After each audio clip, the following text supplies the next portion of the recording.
పరిశుద్ధురాలు పాపము ఎరిగినటువంటి బిడ్డ ద్వారాగా ఈ లోకానికి యేసుక్రీస్తు వారు వచ్చారనుకోవాలి, పుట్టాడు అనుకోవాలి. సరే, ఎక్కడ పుట్టాడు ఈయన? ఒక మాట చెప్పండి, ఎక్కడ పుట్టాడు? బెత్లెహేమ పురములో పుట్టాడు. ఆయన పుట్టుక ప్రపంచానికందరికీ కూడా సంతోషం కలిగించింది. అందుకే కదండి ప్రజలందరికీ కలగబోవు మహా సంతోషం సువార్త మానవం. మనందరికీ ప్రపంచం బెత్లెహేమ తప్ప మనందరికీ మహా సంతోషకరమైన సువార్త మానవం. మరి బెత్లెహేమకి ఏమి జరిగింది? ఎక్కడ పుట్టాడండి? బెత్లెహేమ పురములో యేసు పుట్టెను. యేసు పుట్టిన పిమ్మట తూర్పున ఒక నక్షత్రము పుట్టింది. అంత బాగా ఉంది కానీ యేసు పుట్టికతో ఏమండి వందలాది వేలాది లక్షలాది కోట్లాది తల్లిలు కడుపు కోత అయ్యింది. నీకు నాకు సంతోషమే కానీ ఆయన పుట్టుకలో ఏం జరిగిందో తెలుసా అండి? బెత్లెహేమ పురం అంతా మహారోదన, మహావేడుపు, అంగళార్పు వినపడ్డాది. ఎందుకో తెలుసా? ఆయన ప్రజలను రక్షించడానికి వచ్చినందుకు. ఒకసారి మత్తయి సువార్త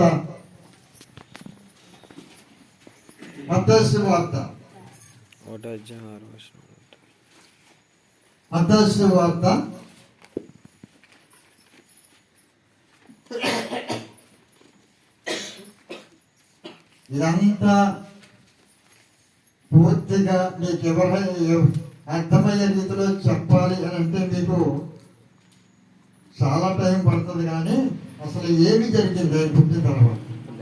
ఆయన పుట్టాడని మనం సంబరాలు అందరాలు చేసుకుంటున్నాం.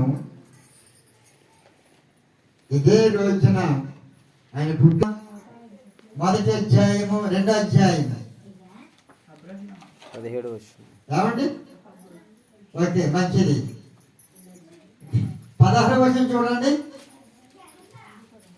ఆ జ్ఞానులు తన్ను అపహాసించిరని హేరోదు గ్రహించి బహు ఆగ్రహము తెచ్చుకొని తాను జ్ఞానుల వలన ఎవరముగా తెలిసి కొనిన కారణమున బట్టి, ఎప్పుడైతే జ్ఞానులు ఆయన దగ్గరికి వెళ్ళారో, జ్ఞానులు ఆయన దగ్గరికి వెళ్ళిన తర్వాత రాజు దగ్గర ఉన్న చోపు, జ్ఞానులు రాజు దగ్గర ఉన్న చోపు చొక్కాలకి నిలబడిపోయింది. మీకు అర్థమైందా పాయింట్? చొక్కా పోయింది, వెళ్ళిపోతా. ప్రభు పుట్టిన కాడికి వెళ్ళిపోతా. యేసుక్రీస్తు వారు పుట్టారని పుట్టినంటే ఏం పుట్టింది? ఆకాశమందు నక్షత్రము పుట్టింది. నక్షత్రం గురించి మహా పాటలు పాడుతున్నాం కదా. సరే, ఎక్కడికి వచ్చింది? ఇక్కడ ముందుకు యెరూషలేములో హేరోదు మహారాజు దగ్గరికి వెళ్ళారు. జ్ఞానులు కూడా ఏం చేశారంటే తప్పే చేశారు. ఆయన దగ్గరికి వెళ్ళకూడదు అనమాట. సరాసరిగా చొక్క ఎలాగైతే వెళ్తుందో అక్కడికి వెళ్ళాలి. మరి వెళితే ఒకవేళ జ్ఞానులు రాజు దగ్గరికి వెళ్ళకపోతే అసలు రాజు ఎటువంటి వాడున్న సంగతి ఎవరికి తెలియదు అనమాట.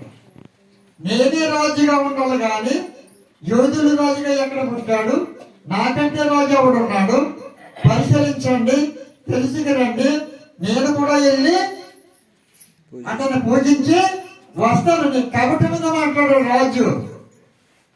దేవుని బిడ్డరా, అందుకని దేవదూత ముందుగానే పరిశీలించి యోసేపుని మరియమ్మని స్వప్నమందు మాట్లాడి శిశువులు చంపబోయే బిడ్డ వాడు వస్తున్నాడు, మీరు ఎక్కడి నుంచి అక్కడికి వెళ్ళిపోమన్నాడు, ఐగుప్తికి వెళ్ళిపోమన్నాడు. రాత్రి గాడిద మీద ఎక్కించుకొని ఇద్దరు కూడా కాలు నడకని వెళ్ళిపోయారండి.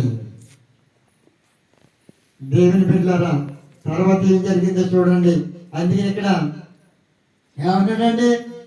అదే 16వ వచనంలో వచ్చినప్పుడు, ఆ జ్ఞానులు తాను అపభాషించిరని హేరోదు గ్రహించి బహు ఆగ్రహము తెచ్చుకొని తాను జ్ఞానుల వలన ఎవరముగా తెలుసుకొనిన కాలమున బట్టి ఎన్నాళ్ళయింది, ఎన్ని రోజులైంది, ఎన్ని నెలలు అయింది, వాళ్ళు ఇంకా నా దగ్గర రాలేదని దేవుడు దేవదూత ఏం చెప్పింది?